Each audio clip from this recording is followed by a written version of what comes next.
checks, all of these sort of come under the purview of the Second Amendment.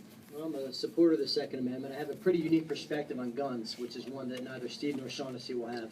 So I'm happy to engage them in that debate. The Democratic candidate. Yes. Yeah. Sanacero Naughton, if you haven't heard of him. You know, I come from the perspective of someone who carried a weapon around his ankle for 14 years to save lives and keep people safe.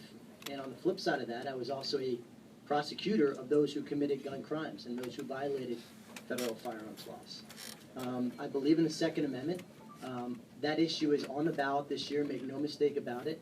The passing of Justice Scalia has put it squarely on the ballot.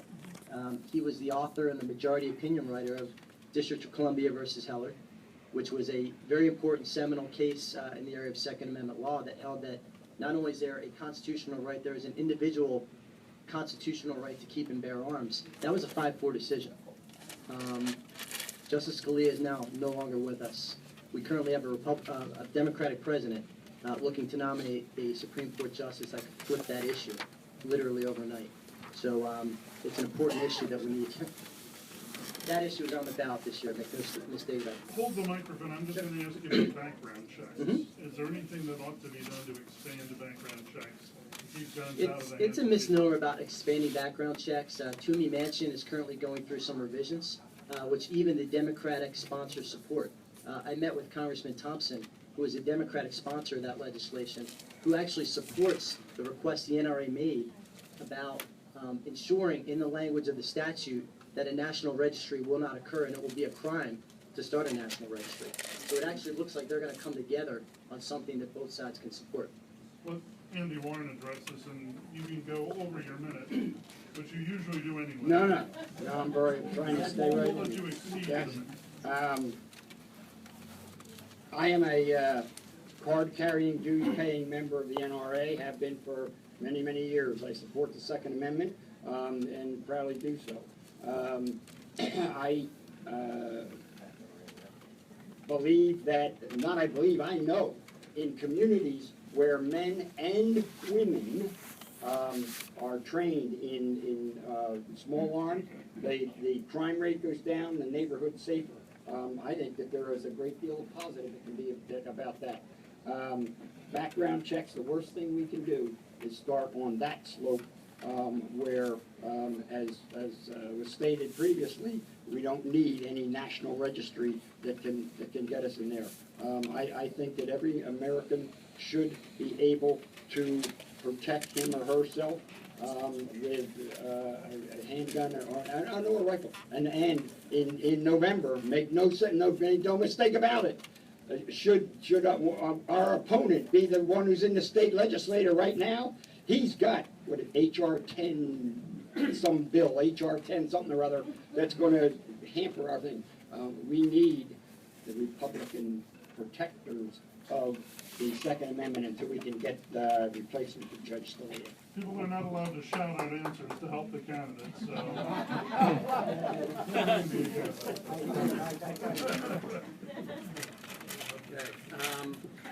Yes, you know, I am also a card-carrying member, as Andy put it, and I'm a lousy shot. So if you come to my house in the middle of the night, there's a good chance I'll take out your Toyota in the process, thinking it's you. So be careful, folks. You've been warned. There are, and again, what does a doctor know about security? Well, by all means, we understand the psyche of people, good guys and bad guys.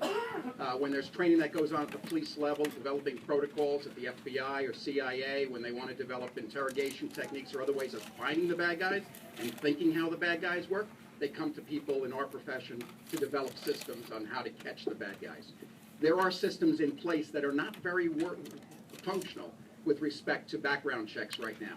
The system of checks and balances, the questions that are asked. Everybody here fill out one of those NICS questionnaires that says, are you a fugitive from justice? I guess we catch a lot of bad guys that way. It is the dumbest question I've ever seen, and it's the government's way of saying, I think we're here to help you. And we know that Reagan said that was the worst thing you can hear. So there are ways of tweaking it. From the mental health standpoint, there are actually clinical situations that people slip under the radar and actually have access to firearms even when they are known to be dangerous to self or others. And that, again, is a skill set I could bring to Washington to tweak those laws and get regulations to keep us safer in the long run. Hold the microphone and talk a little bit about immigration. From building a wall, to rounding them up and sending them back, to a path to citizenship. What would you get behind? So you gave me 15 seconds for each of I 4 understand. questions. Okay. We're combining Why, them here. again, I go back to what I had said earlier, that my focus and role in terms of being, taking my principles, you voting me down there, get me down there, I'm going to support the Constitution. Well, one of the things is we have lots of laws that are not being enforced right now. So certainly enforcing the borders is critical. Reinforcing and rewarding people that came across here illegally is problematic. I think one of the things you need to do, as much as we'd like to be Star Trek and beam 11 million people away, it's not a practical thing, but we can set up a system where people are then dealing with fines, dealing with leaving the country if they don't choose to get in line, go back and not have the rewards of citizenship that everyone in this room experiences. That's going to be critical to get things back on the right track. The whole idea that you can come here and get all kinds of freebies is something that needs to change. By starving that beast would make it a little less palatable for people to come across in train loads and take advantage of the United States. Brian? I think we're gonna take a page out of Israel's handbook about how to secure your border, because they managed to do it in the most dangerous part of the world. How do they do it? They build a fence, they have aerial surveillance, surveilling the border. They use human intelligence on the other side of the border to find out what's going on, the intelligence they need, and they deploy what would be the equivalent of our National Guard to the border. I think that's exactly what we need to do in this country. The problem is that these quote-unquote comprehensive immigration reform, they won't just focus on building the fence, because it's got to always be part of some compromise about what to do with the 12+ million people in the country. The priority has to be in a standalone bill, build a fence. Then we'll figure out problem B. But secure the border. It's like Swiss cheese right now. That needs to be stopped. And quite frankly, it's a national security disaster waiting to happen. And we've seen that in many contexts. Not just the Syrian refugee crisis, but the southwest border is a big, big problem. Andy Warren? We need to secure all borders, and I agree, southwest border is one, but do you realize the international airport in Dubuque, Idaho, if there is one, is an international border. Philadelphia International Airport is an international border. There are over 1/3, 34, almost 40% of the illegal or undocumented people in this country are here who have overstayed their visas. We got to go after those kind of people too. I agree, we need to secure the southern border. I'm not saying we don't. I'm not so sure a 40-foot fence that Mexico's going to pay for is the answer, but there needs to be a fence that's defensible. So I'm in favor of that. And we are not going to round up 12 million people and ship them back. I mean, I don't think that's lunacy. But we should not say, well, you're here illegally. It's okay. You're going to the front of the line. No, you're not. You're going to the back of the line, and you're going to work your way back to citizenship.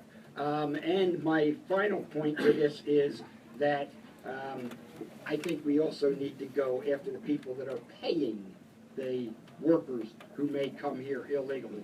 Not just, and now be careful what you're asking for, but the guys who are making our, mind you, but are making dinners, and that's where we got to go. Hold the mic. And we'll ask you about whether the folks at Apple should be assisting the Fed to access information on the iPhones of the San